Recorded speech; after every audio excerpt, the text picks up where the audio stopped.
Hey guys, Matty Wong Elite Series Pro here, and also an educator on bassresource.com. Hopefully we're coming at you with some new information for you, but if not, if it's a technique that's something you're already familiar with, maybe a couple little nuances that you might be able to pick up on. But today we're going to be talking about Neko rigging in the fall and everything that it takes for this technique, and how to set it up, what rod I like to fish it on, and what reel, what line, what hook, all the elements when it comes to this very specific and very special finesse technique called the Neko rig.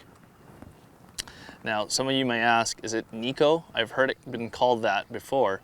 It's named after a cat, and in Japanese, Neko means cat. Because I guess the way that it looks as it crawls through the water, but I'm not quite sure. I like to fish the technique, so that's what it is.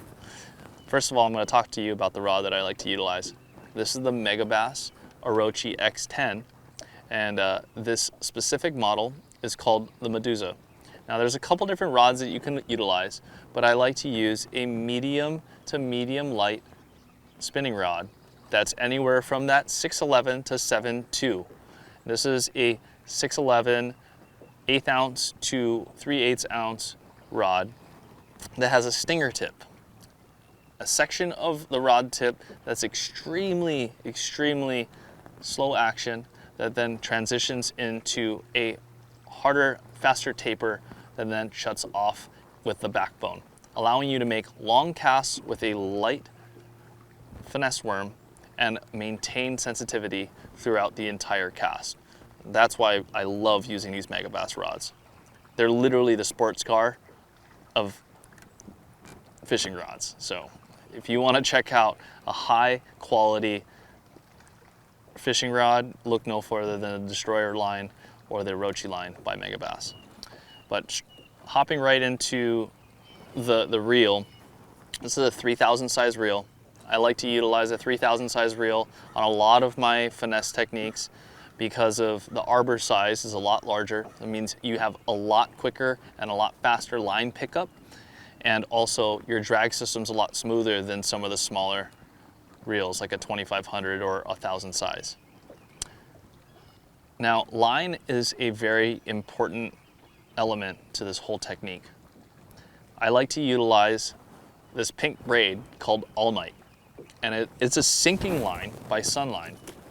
And I like to use the 16-pound test, and this line right here has a thinner diameter than traditional braided line, and it has a sinking core.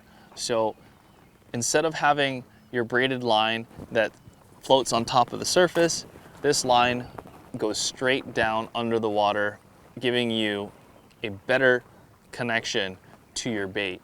About 20 to 25% more sensitivity when it comes to detecting what your bait's doing at the bottom of the lake. Now, from the braided line, I like to utilize a connection knot to fluorocarbon leader. Now, my favorite type of fluorocarbon leader is called the FC leader by Sunline as well. It is a little bit more rigid, and it also has more abrasion resistance, which is really important personally when fishing the Neko rig, because you're fishing it on the bottom, you're fishing it around cover, and you want to be able to set the hook and bring that fish into the boat or onto shore without having to worry about you rubbing your line and breaking off on a rock or a stump or a brush pile. So that's why I like to utilize the FC leader. Now, when tying the leader material onto your braid, I only use about 6 to 8 feet long of a leader. I've found that the bass aren't really looking at the length of your leader. They're really focusing in on the bait itself. So try not to get too wrapped up in the length of your leader material. Now, in the fall specifically, I like to use a smaller worm. Now, why would I like to use a smaller worm? Well, the shad and the forage are typically smaller in the fall as they're starting to push to the backs of pockets. So depending if you're on a natural lake or a highland reservoir, these fish are starting to transition to these fall patterns, which pushing off the main lakes back into creeks, following these bait fish as they're starting to die off and starting to do their pattern as it gets closer and closer to winter. And in the fall time, you'll find a lot of the bait is a little bit smaller. So it's kind of a little note that I'll take from the fly fishing scene called Match the Hatch. And right here, we're fishing a lake that has maybe 1 to 2 foot of visibility. So I like using a little bit of a darker color. I'm straying away from a little bit more natural colors, but not to say that natural colors won't work. Just utilizing a darker color when the clarity isn't the best. So right here, this hook is called the antenna hook by Gamakatsu. It has these fluorocarbon keepers and also these 2 little fluorocarbon weed cards, thus calling it the antenna hook. I like to take my hook with the bottom side of this worm facing down.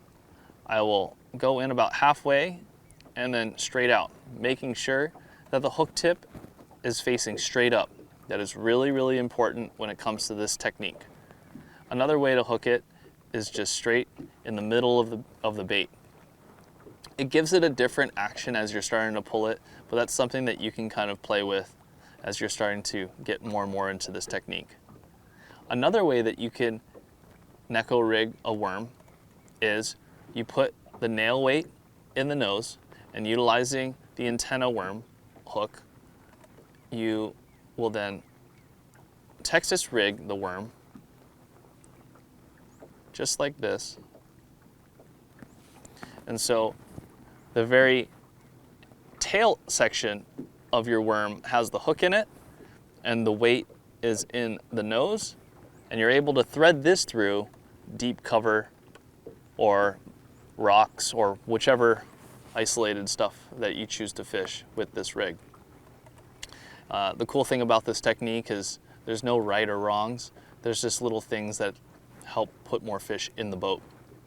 Now, in the fall, I think it's really important to utilize a lighter weight because you're fishing more in the backs of the pockets.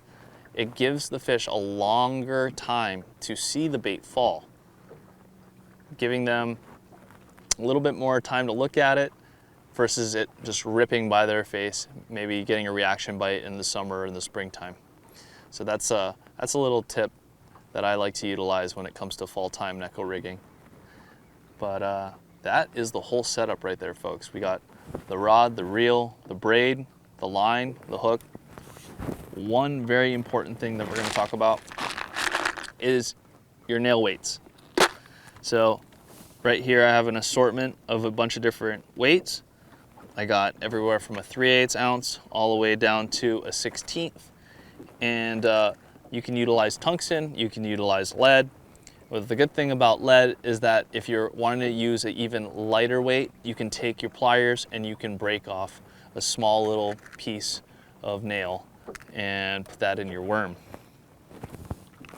Little Gamakatsu G box makes it easy to keep all those things all nice and organized. But hopefully you guys learned a little tip or two about Neko rigging, and it's a little technique that if you're not familiar with, you might want to take a look and give it a shot. You might end up putting more fish in the boat or on shore for you. See you next time.